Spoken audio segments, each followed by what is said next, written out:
Les copeaux de bois, pourquoi les utilisons-nous? Et quel est un bon copeau de bois à utiliser? C'est principalement un paillis pour les chemins. Je déconseille de l'utiliser sur les lits. Je l'ai testé.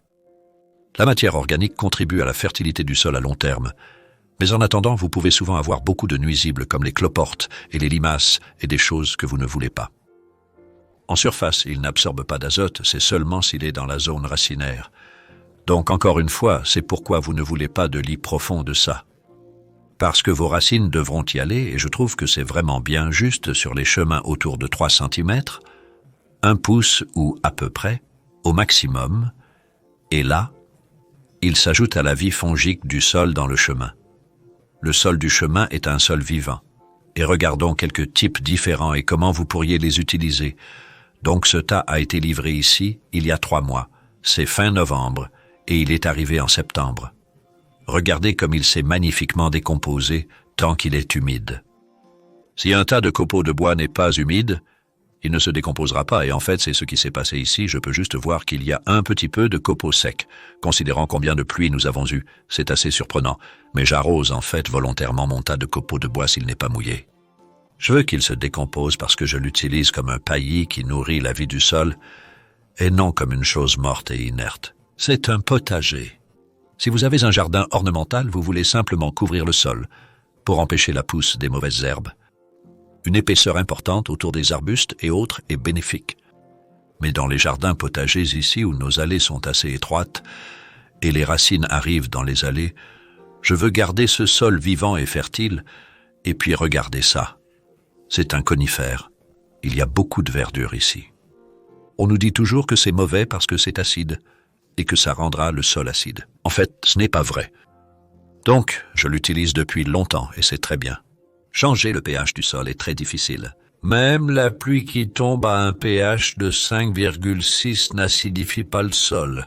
Donc ne vous inquiétez pas à ce sujet. Cela ne rendra pas votre sol plus acide qu'il ne l'est en ce moment. Une légère acidité est acceptable. Mais globalement, vous n'avez pas à vous inquiéter des conifères dans les copeaux de bois. Utilisez tous les copeaux de bois que vous pouvez obtenir. Ce que je recherche plus que tout, c'est qu'ils ne soient pas en trop gros morceaux et j'ai quelques conseils pour y faire face.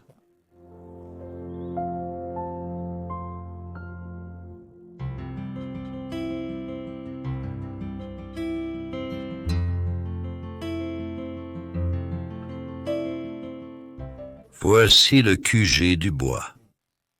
Nous avons des tas de tous âges et de tout type, et la plupart de ce qui se trouve ici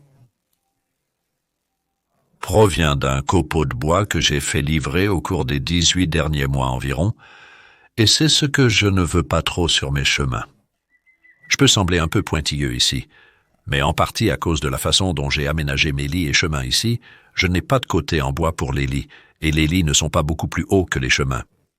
Si vous avez de gros morceaux de bois dans le chemin, ils débordent rapidement dans le lit et ils gênent. C'est pourquoi j'utilise ce tamis, un design intelligent disponible sur Internet. Il suffit de mettre dans le tamis ou une maille légèrement plus large si souhaité. C'est différent de ce qui est ici, c'est d'un tas là-bas. Et c'est plus jeune, cela a 6 mois quand cette puce est arrivée. Elle était jaune vif. Je suis toujours impressionné par la quantité qu'elle décompose. Mais en fait, c'est encore principalement du bois. Donc si vous le faites juste comme ça devant le tamis, c'est comme ça que vous l'utilisez. Vous laissez le matériel tomber à travers ce qui est plus petit, les grosses choses restent devant, et on peut voir que c'est encore du bois. Et il y a aussi un verre là-bas, et en fait c'est essentiellement de la puce de bois. Ça pourrait ressembler à du compost, mais c'est du bois. Et pour moi c'est super pour les chemins, donc vous pouvez faire la même chose avec n'importe quel vieux bois qui a encore des morceaux qui sont si grands, peut-être que vous ne le voulez pas, comme ici en fait. Nous pourrions presque pu mettre cela dans le tas de compost après l'avoir tamisé, mais c'est juste un exemple, ça a presque 2 ans, ce que j'ai dans la pelle là, et il y a encore beaucoup de gros morceaux dedans. Regardez ça, c'est super, ça serait super dans le sous-bois, mais je n'en veux pas autant dans le potager. Sur mes chemins, mais ce qui est passé à travers de ça est plus sombre et plus décomposé.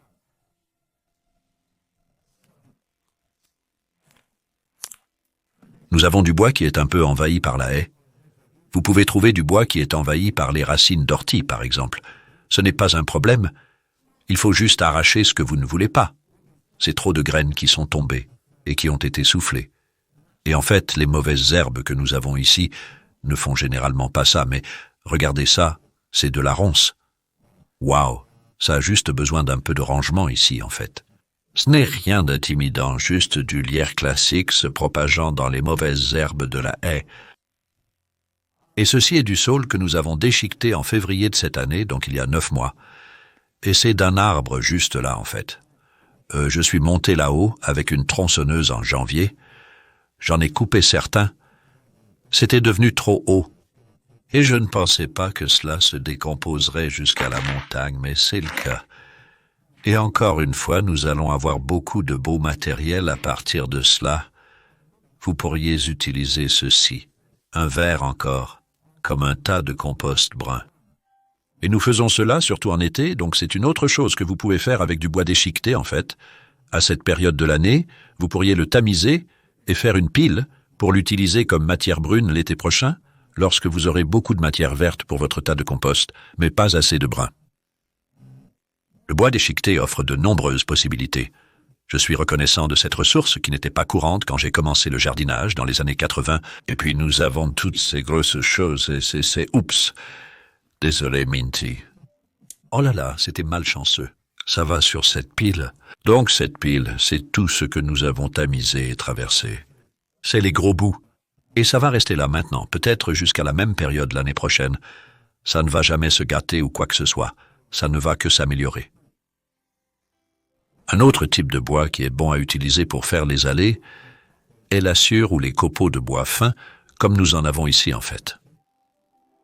J'ai eu la chance de recevoir cela d'un ami qui assied du bois, donc c'est littéralement ce qui est sorti de la tronçonneuse. Cette tronçonneuse utilise de l'huile biologique à base de matière végétale, et non de l'huile minérale. C'est mieux si vous pouvez obtenir cela, mais c'est une autre option que vous pourriez mettre sur vos chemins maintenant. Mais seulement en couche mince, nous ne voulons pas que ce soit si épais que cela va prendre de l'azote là où les plantes prennent racine. Mais si c'est une couche mince, cela n'arrive pas parce que c'est juste en haut et les plantes prennent racine en dessous.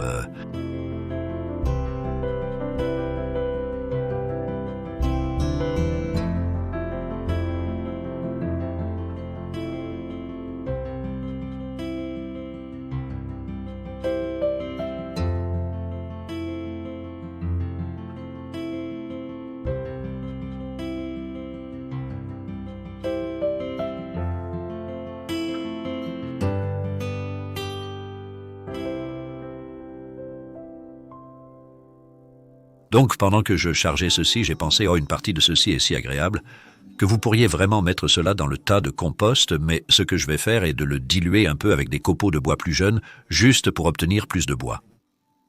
Je veux du matériel ligneux dans mon chemin, pas du compost parfait, c'est trouver l'équilibre et j'espère que je ne rends pas tout cela un peu trop compliqué. C'est la dernière chose que je veux. Je vous montre ce que je fais. Je vous explique pourquoi je le fais. Vous pouvez prendre ce que vous aimez de cela, vous n'avez pas à utiliser un tamis par exemple, c'est moi, je suis un peu nerd à ce sujet, et aussi ne pas avoir de côté en bois sur les lits fait une grande différence. Si vous mettez trop de copeaux de bois dans le chemin, ils se répandront sur le lit. Vous pourriez vivre ainsi, mais je préfère m'en abstenir. Je trouve que cela crée pas mal de cloportes. Ça gêne, ça se met dans les trous des plantations, ce genre de choses. Je pense qu'un jardin bien aménagé fait vraiment partie intégrante de votre maison.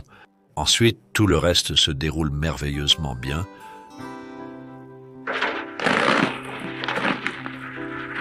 Pendant les mois d'été.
avec des copeaux de bois comme je vous l'ai montré ici est un excellent travail d'hiver, et c'est très bon pour votre sol et vos chemins en particulier. Je pense que le sol des chemins est sous-estimé en tant que ressource, donc cela nous aide à en tirer davantage. J'ai en fait consacré tout un chapitre de mon cours en ligne, sans bêchage sur les chemins, car bien gérer vos chemins peut résoudre beaucoup de problèmes à l'avenir. Avec un paillis de copeaux de bois minces sur le sol de votre chemin, le désherbage est en réalité facile. Nous faisons donc ici du désherbage à la main des chemins sur un demi-acre de plate-bande et de chemin et cela fonctionne bien. Ce n'est pas pénible. Il faut juste les attraper quand elles sont petites. Elles s'arrachent facilement et ne produisent pas de graines. Donc leur nombre reste faible. Pour avoir de jolis chemins avec ça, tamisé ou non, à vous de choisir. Je vous ai indiqué comment procéder si vous le désirez. Cela retient l'humidité, empêche la pousse des mauvaises herbes, maintient le sol vivant et permet d'y pousser une brouette ou d'y danser. Ce sol n'est pas compacté par ce que je fais, il reste ouvert. Je peux donc simplement retirer un peu de copeaux de bois sur le sol de mon chemin à n'importe quel moment, quand il est humide. Et le sol en dessous est doux, et les plantes dans les parterres peuvent s'y enraciner. Alors amusez-vous avec vos chemins et avec des copeaux de bois.